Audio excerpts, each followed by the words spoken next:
러시아, 우크라이나 전쟁, 왜 싸울까?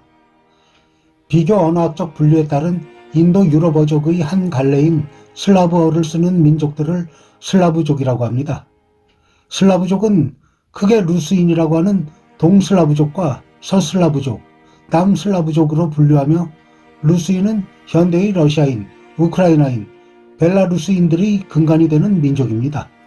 현재 우크라이나 수도인 키예프를 중심으로 자리했던 중세 키예프 루스가 존재했던 시절에는 러시아와 우크라이나는 키예프 루스의 일부로 고대 동슬라브어를 공통으로 쓰고 동일한 정교회를 믿었으나 몽골 제국의 침략으로 키예프 루스가 멸망한 후에는 중세 말부터 근세까지 상당 부분 서로 다른 길을 걸어왔습니다. 몽골 제국을 몰아내려고 끌어들인 리투아니아 대공국이 정복자 노릇을 하며 수탈이 심하자 인내하며 세력을 키워오던 키예프 루스의 제후국 중 하나였던 모스크바 대공국이 전쟁에 승리한 후 주변 제후국들을 통합해서 루스 차르국, 러시아 제국, 소비에트 연방, 러시아 연방으로 이어지는 역사를 만들었습니다. 하지만 현재의 러시아어와 우크라이나어는 몽골 제국의 침략으로 키예프 루스의 난민들이 우크라이나 북부와 러시아 산림지대로 흩어져 이주하는 과정을 거치며 점차 서로 달라지게 되었습니다. 그러나 9세기 말부터 13세기 초까지 키예프 루스가 지배하고 있던 두 국가는 기원이 같기 때문에 네 것도 내 것, 내 것은 당연히 내 거 하면서 키예프 루스 유산의 영유권을 서로 주장하고 있습니다. 그리고 러시아 내에는 상당수 우크라이나계 러시아인들이 거주하는데 사실상 러시아인들 중 친척 한두 명 이상이 우크라이나계 또는 카자크 혈통 아닌 사람을 찾기가 힘든 수준이며 그 반대인 우크라이나의 경우도 마찬가지입니다. 우크라이나는 축복받은 대륙이라고 평가되는 유럽에서도 손꼽히는 비옥한 땅인 초른 노잼을 가지고 있어서 2011년 기준 곡물 수출량이 세계 3위일 정도로 식량이 남아도는 나라인데도 불구하고 1930년대 후반의 소련 시절 대기근을 겪었는데 원래 우크라이나 농민들은 자신이 소유한 농지를 경작하던 개인 농장주들이었지만 스탈린의 집단 농장화 정책 실패로 인해 농민 수십만 명이 굶어 죽는 참사가 일어났으며 반발하는 농민들을 통제하기 위해 마을 주민 전체를 강제 이주시키기도 했습니다. 또한 정책에 비판적인 관료들과 자신의 반대파를 대숙청을 통하여 70만 명 이상을 사형 집행했고 그 외 고문, 강제 노역 등으로 사망한 사람까지 합하면 95만에서 120만 정도에 이른다고 합니다. 이에 대한 반발로 우크라이나인들은 2차 대전 중 나치 독일이 쳐들어오자 그들을 해방군으로 환영하기도 하였습니다. 잠깐, 2차 대전을 일으킨 나치 독일의 히틀러와 한국 전쟁을 뒤에서 조종한 소련의 스탈린 둘 중 누가 더 악질일까 무척 궁금하네요. 그리고 러시아인은 우크라이나를 나라로 인정하지 않는다고 합니다. 러시아어에서는 일반적으로 무엇무엇에서 무엇무엇으로부터의 뜻을 나타낼 때 보통 나라 이름 앞에 전치사 비를 붙이는 반면 일반적으로 지역을 나타내는 명칭일 때는 예치의를 붙여 말하는데 우크라이나는 나라가 아니라 하나의 지방이라는 인식이 담겨있기 때문이라고 합니다.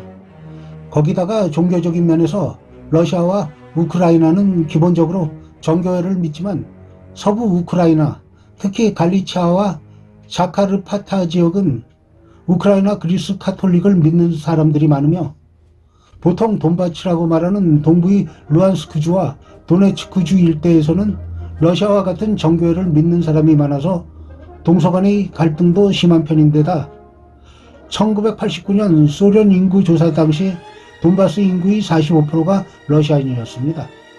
이들은 소련 붕괴 직전인 1990년 우크라이나 독립 반대 운동을 펼치기도 했으며 2014년 4월에 우크라이나로부터 분리 독립을 요구하는 친러 반군 및 반군을 지원하는 러시아와 우크라이나 군 사이에 전쟁이 벌어지면서 8년이 넘게 전쟁이 이어지다가 2022년 러시아의 우크라이나 침공이 발발함에 따라 러시아와 우크라이나의 전면전으로 확대되었습니다.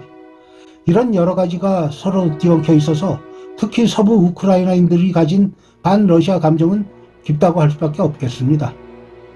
그럼 친러 반군 뒤에서 지원하던 러시아가 갑자기 우크라이나에 대한 전면전을 벌인 이유는 무엇인지 알아보도록 하겠습니다.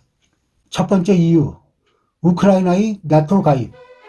1945년 제2차 세계대전이 끝난 직후 공산주의 세력을 확장시키기 시작한 소련에 의해 동유럽이 모두 소련의 위성국가로 공산화되자 미국 등 서방 국가들은 큰 위협을 느끼게 되면서 동유럽에 주둔하고 있던 소련군과 군사적 균형을 맞추기 위하여 1949년 미국, 영국, 프랑스 등의 주도로 나토라는 군사안보 동맹을 체결하게 됩니다.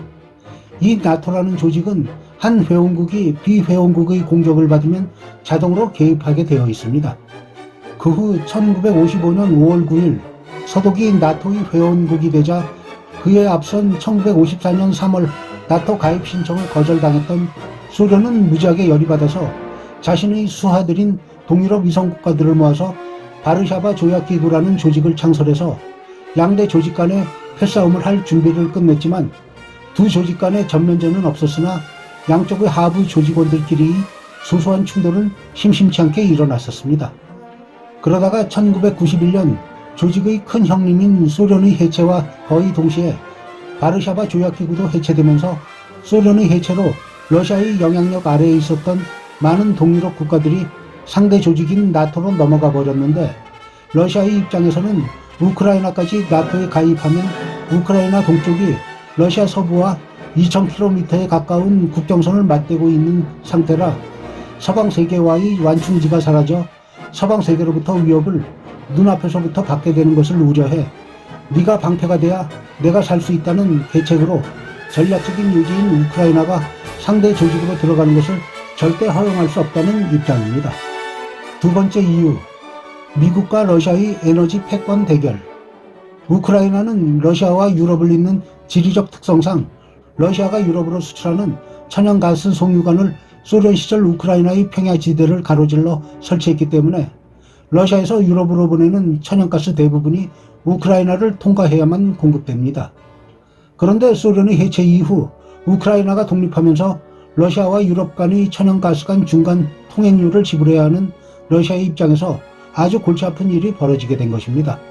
현재 천연가스관 중간 통행료는 우크라이나의 주요 수입원 중 하나라고 하는데 우크라이나는 러시아에게 그 중간 통행료를 인상해 줄 것을 요구하였고 이에 러시아는 유럽의 주요 고객인 독일과 송유관을 직접적으로 잇는 노드스트림을 설치하게 되었습니다.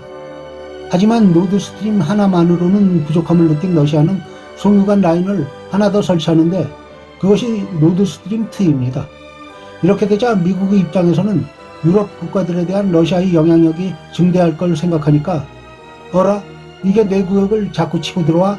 하는 불안한 생각이 들자 러시아의 영향력 증대를 어떻게든 막아야 할 상황이 되었습니다. 게다가 미국 또한 자신들이 보유하고 있는 풍부한 천연 자원을 유럽 시장에 공급하기를 원하는 입장이라 러시아가 노드스트림2 완공을 앞둔 시점에 미국과 독일은 러시아와 우크라이나 간의 분쟁을 문제 삼아 승인을 중단하였습니다. 이렇듯이 러시아와 우크라이나 전쟁 이유는 러시아와 우크라이나 두 국가 간의 갈등이라는 표면적인 것 이외에 세계 주요 국가들이 자기 나라의 이익을 우선시하는 문제가 있기 때문에 미국과 서방 여러 나라들이 우크라이나의 뒤를 봐주게 되면서 러시아는 외롭게 서방 국가들과 맞상대를 하는 입장이 되었습니다. 좌우간 러시아는 정세 파악을 오판하는 바람에 세계 각국으로부터 전쟁을 일으킨 것에 대해 엄청난 비난을 받고 있으며 종전 후에 있을 책임 문제에서도 커다란 후폭풍을 맞이할 것이라고 예상됩니다.